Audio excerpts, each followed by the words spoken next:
Gyandeep YouTube channel पर आप सबका स्वागत है। आज मैं आप सबको इस वीडियो में हिंदी साहित्य के 100 महत्वपूर्ण प्रश्नों को कराऊंगी जो कि WBSSC 2025 की हिंदी सब्जेक्ट के लिए मोस्ट इम्पॉर्टेंट है।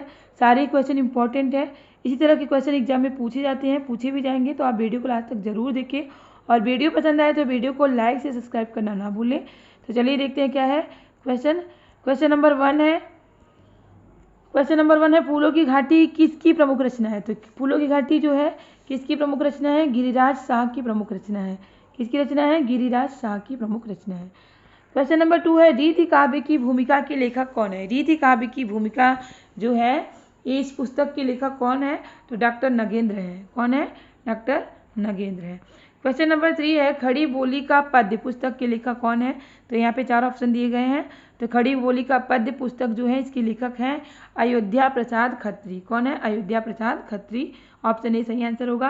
क्वेश्चन नंबर 4 है नागरी प्रचारणी सभा काशी की स्थापना। जो नागरी प्रचारणी सभा कहाँ पे स्थापित हुई थी? काशी में।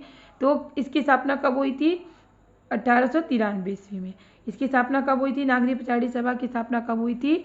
1893 ईस्वी में हुई थी। कब हुई थी?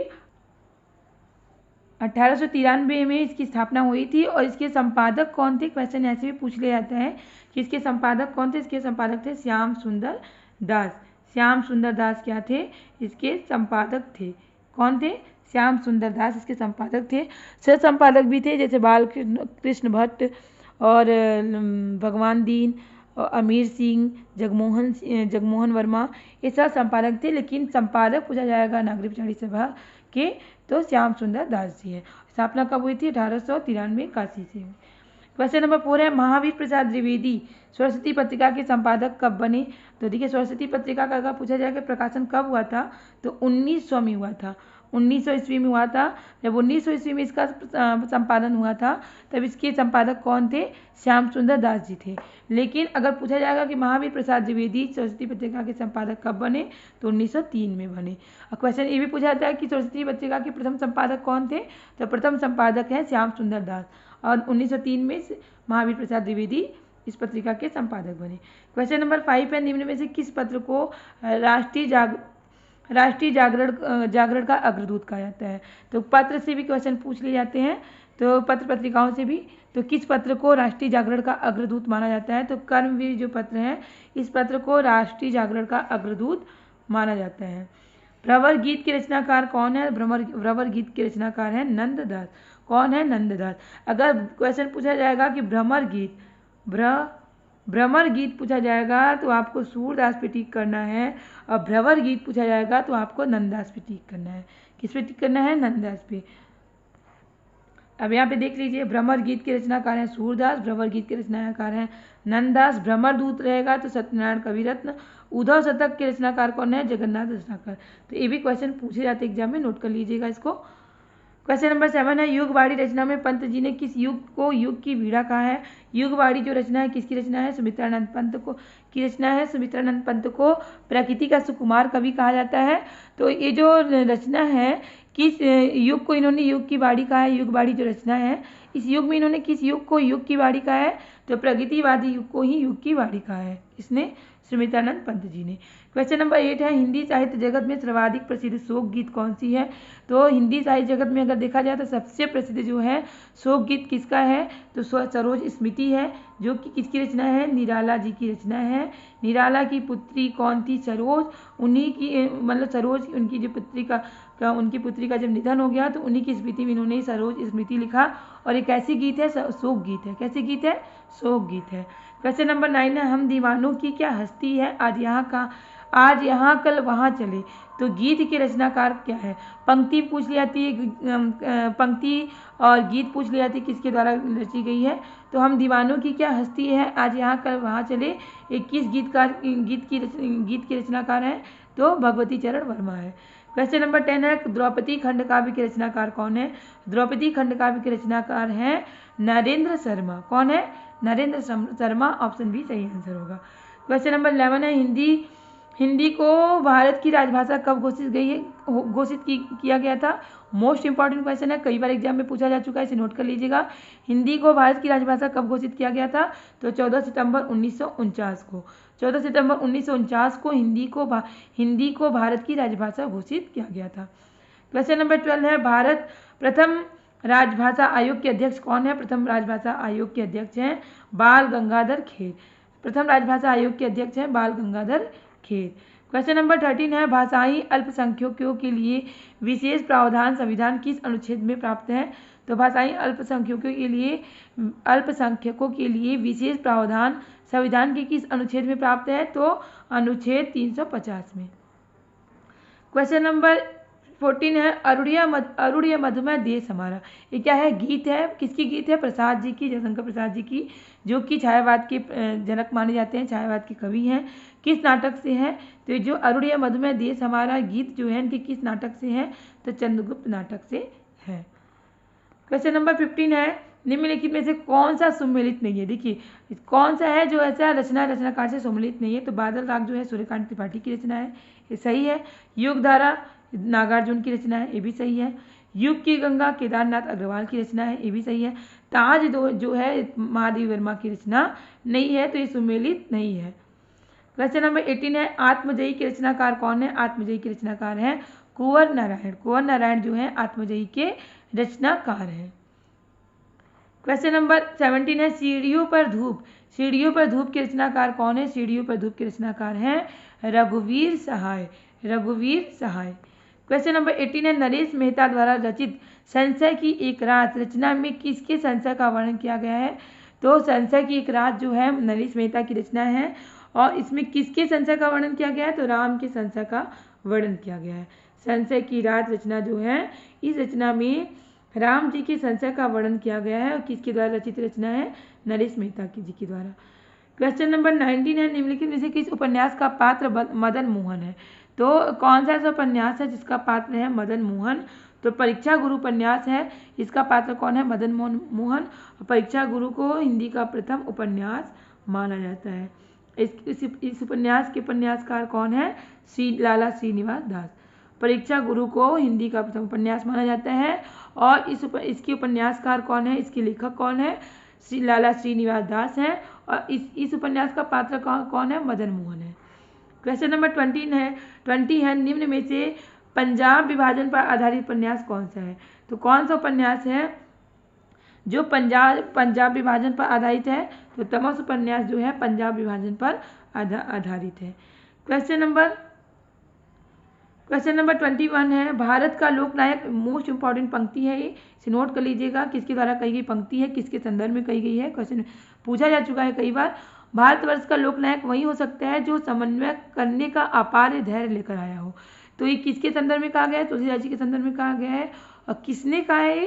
तो ये कहा है आचार्य हजारी प्रसाद द्विवेदी जी ने कहा है। किसने कहा है? आचार्य हजारी प्रसाद द्विवेदी जी ने कहा है।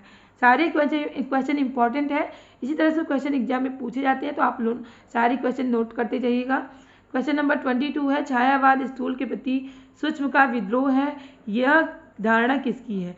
ये भी इंपॉर्टेंट पंक्ति है, कई बार एग्जाम में पूछा जा चुका है कि छायावाद स्थूल के प्रति सूक्ष्म का विद्रोह है, यह धारणा किसकी है? तो यह धारणा डॉक्टर नगेंद्र की है। क्वेश्चन नंबर 23 है, तुलसीदास को कली काल का वाल्मीकि। तो तुलसीदास को कली काल का वाल्मीकि किसने कहा है? तुलसीदास जो है भक्ति काल के सगुण काव्यधारा के राम भक्ति शाखा के प्रतिनिधि कवि हैं, और इन्हें कली काल का वाल्मीकि किसने कहा है? तो नाभादास जी ने कहा है। क्वेश्चन नंबर 24 है, तुलसीदास मुगल काल के सबसे बड़े आदमी थे, यह किसका कथन है? तो तुलसीदास को मुगल काल का सबसे बड़ा आदमी किसने माना है? तो विंसेंट स्मिथ ने माना है। विंसेंट स्मिथ ने तुलसीदास को मुगल काल का सबसे बड़ा आदमी माना है। क्वेश्चन नंबर 27 है, रामचरितमानस के कांडों का सही क्रम। देखिए हम बार बार बोलते हैं कि रामचरितमानस में कितने कांड है, पता होना चाहिए। 7 कांड है रामचरितमानस में, और 7 कांडों का क्रम आपको पता होना चाहिए, एग्जाम में पूछ लिया जाता है इस तरह से। तो 7 कांडों का क्रम सबसे पहले होता है आपका बालकांड, फिर अयोध्या कांड, फिर अरण्यकांड, किष्किंधा कांड, सुंदरकांड, लंका कांड और उत्तरकांड। तो देखिए यहाँ पे क्या है, पहले अरण्यकांड है, फिर अयोध्या कांड। ये सही नहीं हुआ ऑप्शन ए। दूसरे ऑप्शन में अयोध्या कांड, फिर अरण्य कांड, फिर सुंदर कांड। तो अरण्य कांड के बाद किष्किंधा कांड होता है, ये भी गलत हो गया। और तीसरा में आपका अरण्य कांड, अयोध्या कांड। अरण्य कांड के बाद अयोध्या कांड दिया तो ये भी गलत हो गया। और उसके बाद है आपका चौथा, देखिए चौथा उसका सही आंसर है अयोध्या कांड, फिर अरण्य कांड, फिर किष्किंधा कांड, फिर सुंदर कांड। तो ऑप्शन डी सही आंसर होगा। क्वेश्चन नंबर 26 है गद्य व पद्य दोनों रूपों में प्राप्त गोरा बादल की कथा। गोरा बादल की जो कथा है ये गद्य पद्य दोनों रूपों में है।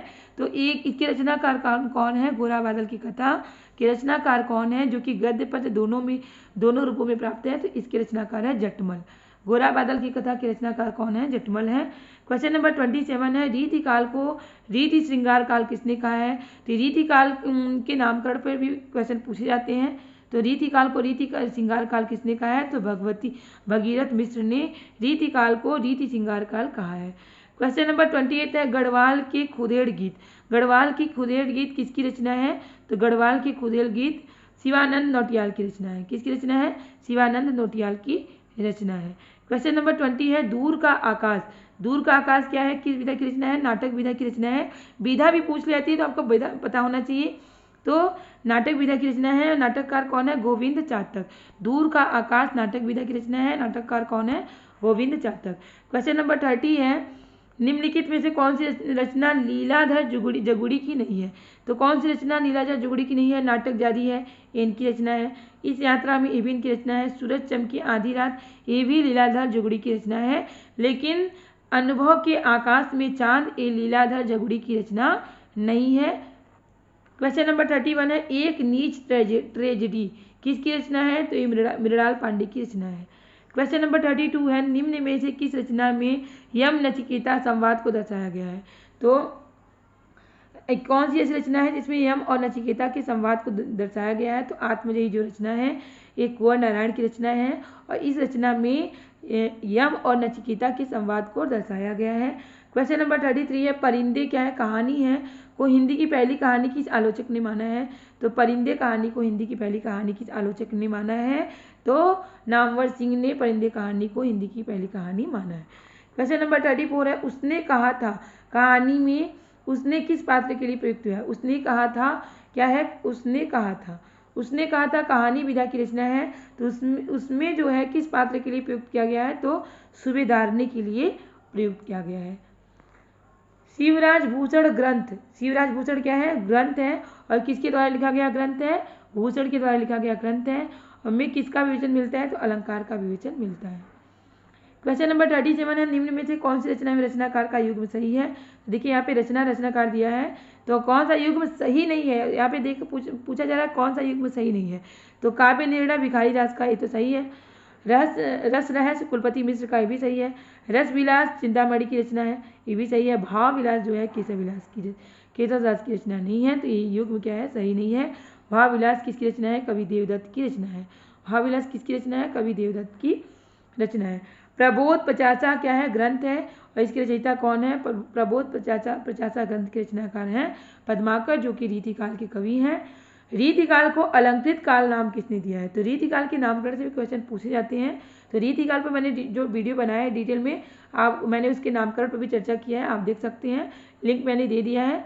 तो रीतिकाल को अलंकृत काल नाम किसने दिया है? तो रीतिकाल को अलंकृत काल नाम मिश्र बंधुओं ने दिया है। किसने दिया है? मिश्र बंधुओं ने दिया है। क्वेश्चन नंबर 40 है निम्न में से किस कवि ने सतसई की रचना नहीं की है? तो सतसई की रचना नहीं की है किसने?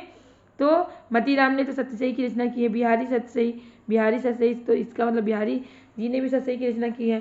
वृंद जी ने भी सतसई की रचना की है। सेनापति जो है इन्होंने सतसई की रचना नहीं की है। तो यहाँ ऑप्शन बी सही आंसर होगा। क्वेश्चन नंबर 41 है धन्य भारत भूमि सब रत्नन की उपजावनी। धन्य भारत भूमि पंक्ति एग्जाम में पूछी जाती है किसके द्वारा कही गई पंक्ति है? तो आपको पंक्तियों को नोट करना है और ये भी पता होना चाहिए किसके द्वारा कही गई पंक्ति है। धन्य भारत भूमि सब रत्नन की उपजावनी बद्री नारायण चौधरी प्रेमघन द्वारा कही गई पंक्ति है। प्रेमघन का पूरा नाम एग्जाम में पूछ लिया जाता है, तो इनका पूरा नाम है बद्री नारायण चौधरी प्रेमघन। भारतेंदु की यात्रा वित्त संबंधी कौन सी रचना है? तो भारतेंदु जी की ऐसी कौन सी रचना है जो कि यात्रा वित्त से संबंधित है? यानी यात्रा वित्त से संबंधित है इनकी कौन सी रचना? तो सरयू पार की यात्रा इनकी जो रचना है यात्रा वित्त से संबंधित है। क्वेश्चन नंबर 43 है से किसका संबंध है? तदी समाज से किसका संबंध है? तो भारतेंदु युग के जो प्रतिनिधि कवि हैं भारतेंदु हरिश्चंद्र, इन्हीं का संबंध तदी समाज से है। क्वेश्चन नंबर 44 है रामवृक्ष बेनीपुरी की कौन सी कृति यात्राविद की है? तो रामवृक्ष बेनीपुरी की यहाँ पे जो कृति दी गई है कौन सी कृति है जो कि यात्राविद की है? तो सागर की लहरों पर, अप्रवासी की यात्राएं, पैरों में पंख बांधकर, मेरी यूरोप यात्रा। तो यहाँ पे पैरों में पंख बांधकर इनकी जो कृति है, पैरों में पंख बांधकर किसकी कृति है? रामवृक्ष बेनीपुरी की कृति है। और एक किस विधा की रचना है? यात्राविद की रचना है। क्वेश्चन नंबर 47 है कौन सी रचनाकार का युग्म सही नहीं है? तो यहाँ पे देख लीजिए कौन सा युग्म सही नहीं है। तो कविता कौमुदी नरेश त्रिपाठी की रचना, ये भी सही है। हिम किरीटनी माखनलाल चतुर्वेदी की रचना, ये भी सही है। हल्दी घाटी श्यामनारायण पांडे की रचना है। रसवंती जो है सिया रामचंद्र गुप्त की रचना नहीं है। रसवंती किसकी रचना है? रामधारी सिंह दिनकर की रचना है। रामधारी सिंह दिनकर की रचना क्या है? रसवंती। और रामधारी सिंह दिनकर जो है द्वितीय राष्ट्र कवि माने जाते हैं। इनकी प्रसिद्ध रचना क्या है? उर्वशी। उर्वशी रचना के लिए इन्हें ज्ञानपीठ पुरस्कार से सम्मानित किया गया था। क्वेश्चन नंबर 46 है अधिकार खोकर बैठना यह महादुष्कर्म है। ये पंक्ति किसके द्वारा कही गई पंक्ति है? अधिकार खोकर बैठना यह महादुष्कर्म है, मैथिली चंद्रगुप्त के द्वारा कही गई पंक्ति है। क्वेश्चन नंबर 47 है आचार्य रामचंद्र शुक्ल के अनुसार भक्ति काल की समय सीमा क्या है? तो 4 काल है, आदिकाल, भक्ति काल, रीति काल और आधुनिक काल। तो चारों कालों का समय सीमा आपकी चारों कालों की समय सीमा आपको पता होनी चाहिए। तो भक्ति काल का समय क्या है? 1375 से संवत 1375 से संवत 1700। क्वेश्चन नंबर 48 है भक्ति काल को ईसाइयत की देन किसने माना है? तो ऐसे कौन से विद्वान हैं जिन्होंने भक्ति काल को ईसाइयत की देन माना है? तो जॉर्ज गिब्सन ने भक्ति काल को ईसाइयत की देन माना है।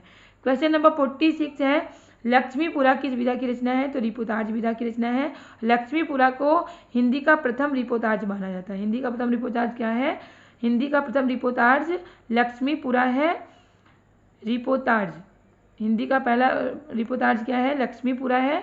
और ये लक्ष्मीपुरा के रचनाकार कौन है? शिवदान सिंह चौहान। शिवदान सिंह चौहान लक्ष्मीपुरा की क्या है? रचनाकार है। बागर्थ क्या है? पत्रिका है। कहाँ से प्रकाशित हुई थी? पत्र पत्रिकाओं से भी क्वेश्चन पूछे जाते हैं।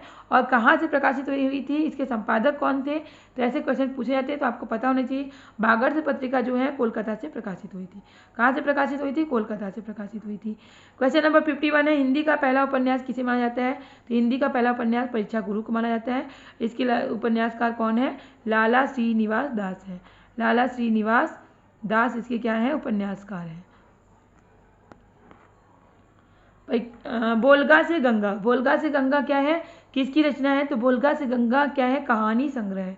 क्या है? कहानी संग्रह है। आपको पता होना चाहिए, विधा भी पूछ ली जाती है। तो कहानी संग्रह है। और इसके रचनाकार कौन है? राहु संकृत्यायन है। राहु संकृत्यायन इसके रचनाकार हैं। बिहार की राजधानी पटना किस बिहारी बोली क्षेत्र में स्थित है?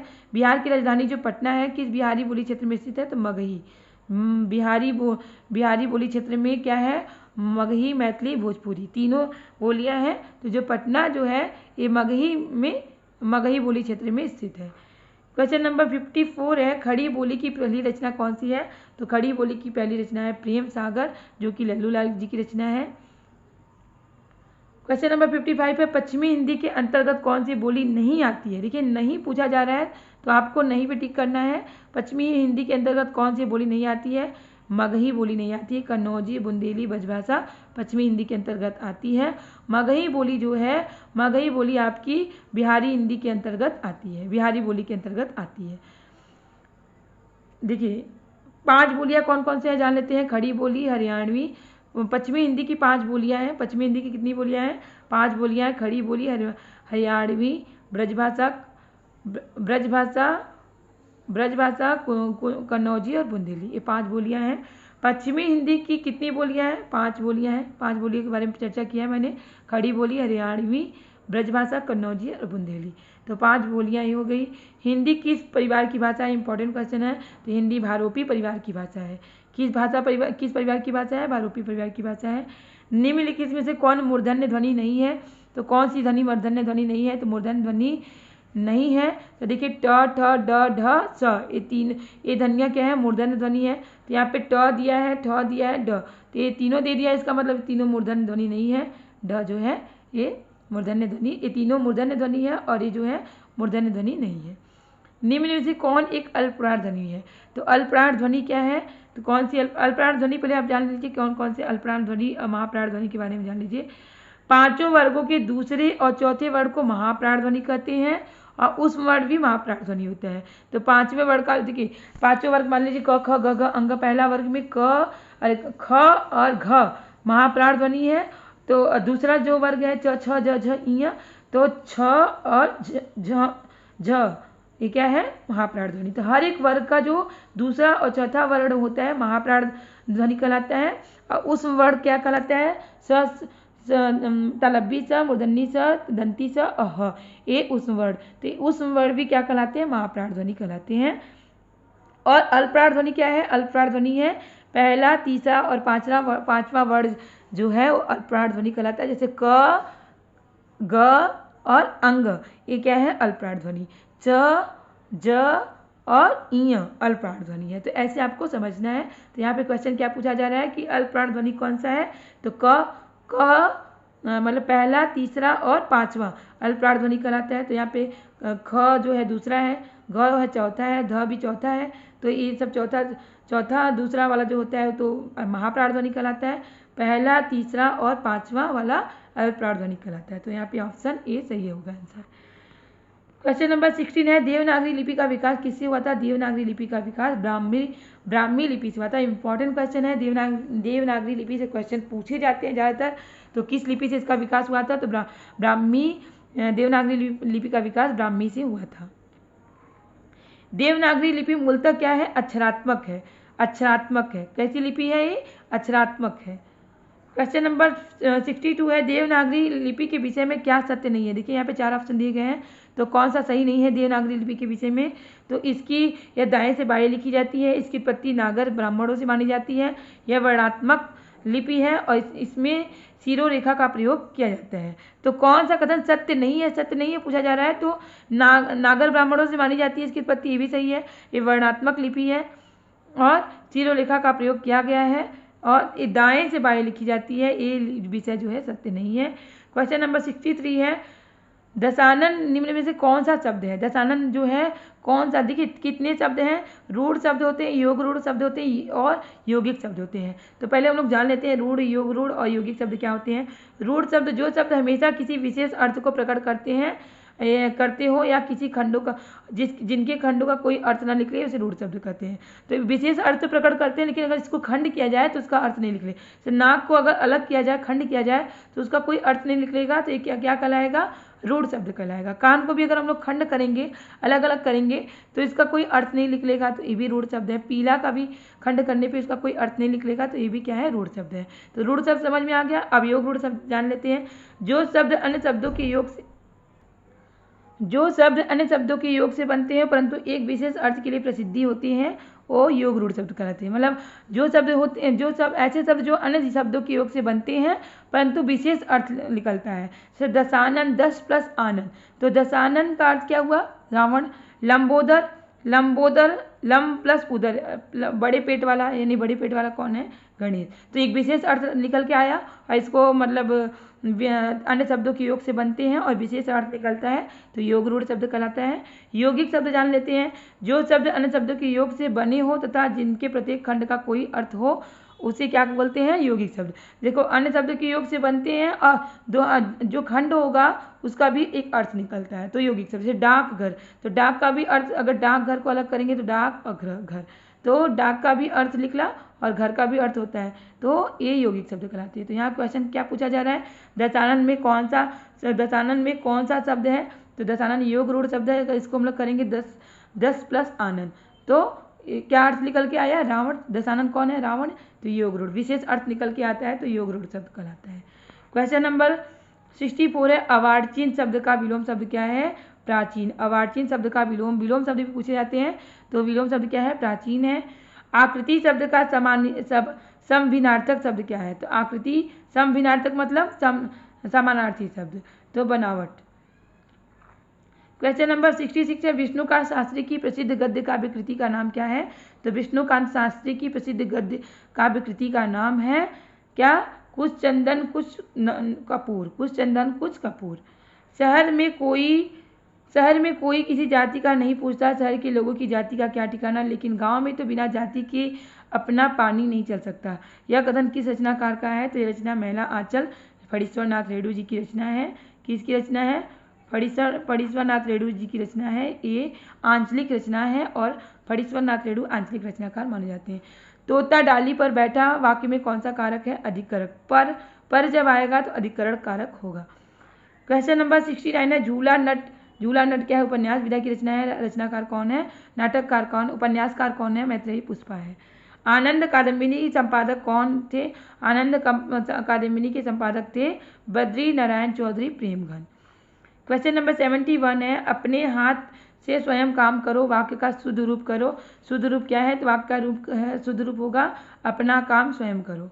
क्वेश्चन नंबर 72 है शेष कादम्बरी क्या है? उपन्यास विधा की रचना है। रचनाकार कौन है? अलका सरावगी। शेष कादम्बरी उपन्यास की रचनाकार कौन है? अलका सरावगी है। बरस पड़ना मुहावरे का सही अर्थ क्या है? बरस पड़ना मुहावरे का सही अर्थ है अत्यधिक क्रोधित होना। अत्यधिक क्रोधित होना। क्वेश्चन नंबर 74 है छठी का दूध याद आने का अर्थ होता है बुरा हाल होना। क्वेश्चन नंबर 75 है मालविकाग्नि मित्र नाटक के लेखक कौन है? मालविकाग्नि मित्र के लेखक हैं कालिदास। ये नाटक विधा की रचना है। इसमें से कौन सी रचना कालिदास की नहीं है? तो अभिज्ञान शाकुंतलम। मालविकाग्नि मित्रम ये भी इनकी रचना है। और विक्रमो सिर भी इनकी रचना है। प्रतिभा नाटकम जो है इनकी रचना नहीं है। क्वेश्चन नंबर 77 है मालती माधव रचना के लेखक कौन है? भवभूति हैं।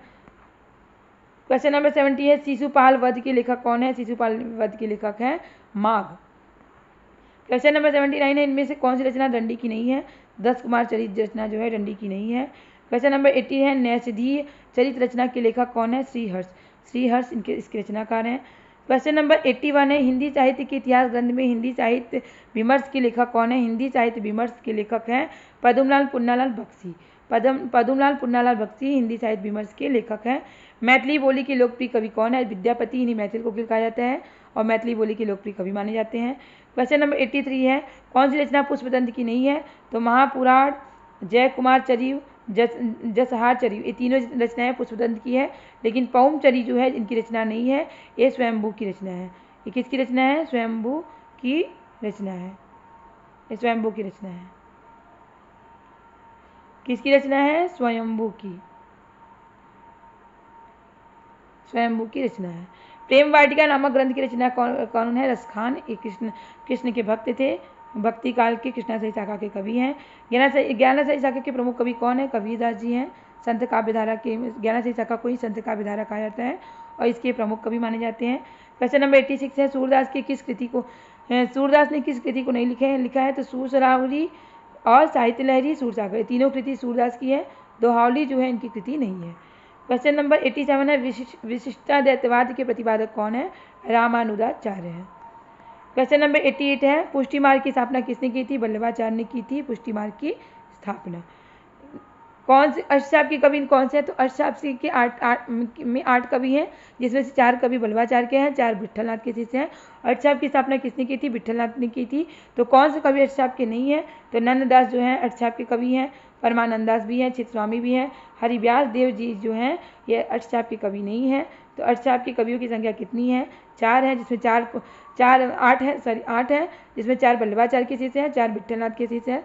तो वल्लभाचार्य के शिष्य कौन कौन से हैं जान लेते हैं? सूरदास, कुम्भनदास, परमानंदास, कृष्णदास। और विट्ठलनाथ के शिष्य कौन हैं? गोस्वामी, नंददास, चित्तस्वामी, चतुर्भुजदास। तो अष्टचाप पर मैंने डिटेल में वीडियो बनाया है, आप देख सकते हैं, लिंक मैंने दे दिया है। प्रेम मार्गी कवि नहीं है कौन? सूरदास जो है प्रेम मार्गी कवि नहीं है।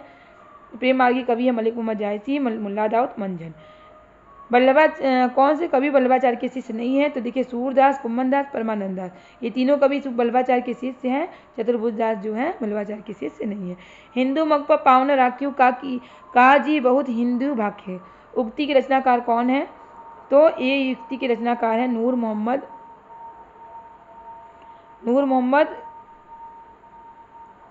यह युक्ति किस रचनाकार की है? तो ये नूर मोहम्मद जिसके रचनाकार कौन है? अनुराग बासुरी। नूर मोहम्मद की रचना क्या है? अनुराग बासुरी। और इसी से पंक्ति ली गई है। नूर मोहम्मद की रचना क्या है? अनुराग बांसुरी। अनुराग बांसुरी से ही पंक्ति ली गई है। पराधीन सपने सुखनाई पंक्ति लिखी गई है किसके द्वारा? तुलसीदास जी के द्वारा। क्वेश्चन नंबर 94 है, ब्रजभाषा आधुनिक कालीन प्रसिद्ध कवि कौन है? ब्रजभाषा के आधुनिक कालीन प्रसिद्ध कवि हैं जगन्नाथ दास रत्नाकर। निम्न में से कौन सा नाटक जयशंकर प्रसाद द्वारा रचित नहीं है? तो जयशंकर प्रसाद जी द्वारा रचित कौन सा नाटक है? तो ध्रुव स्वामी नाटक जो है जयशंकर प्रसाद जी के द्वारा रचित नाटक है। क्वेश्चन नंबर 96 है, नहुस नाटक के लेखक बाबू गिरधर दास भारतेंदु हरिश्चंद्र से क्या संबंध है? नहुस नाटक के लेखक कौन है? गिरधर दास। और ये क्या थे? भारतेंदु हरिश्चंद्र के पिता थे। गिरधर दास जी जो थे वो भारतेंदु हरिश्चंद्र जी के पिता थे, नहुस नाटक के लेखक थे। हिंदी का प्रथम नाटक, नहुस को हिंदी का प्रथम नाटक माना जाता है। हिंदी का प्रथम नाटक नहुस को माना जाता है। हजारी प्रसाद द्विवेदी के उपन्यासों को दर्शाता है कौन सा समूह? तो देखिए हजारी प्रसाद द्विवेदी का उपन्यास कौन सा है? बाण भट्ट की आत्मकथा, चारू चंद्रलेख, पुनर्नवा, अनाम दास का पोथा। ये हजारी प्रसाद द्विवेदी जी का उपन्यास है। खड़ी बोली का प्रथम महाकाव्य क्या है? प्रिय प्रवास। प्रथम महाकाव्य प्रिय प्रवास के रचयिता कौन है? अयोध्या सिंह उपाध्याय हरियोध है।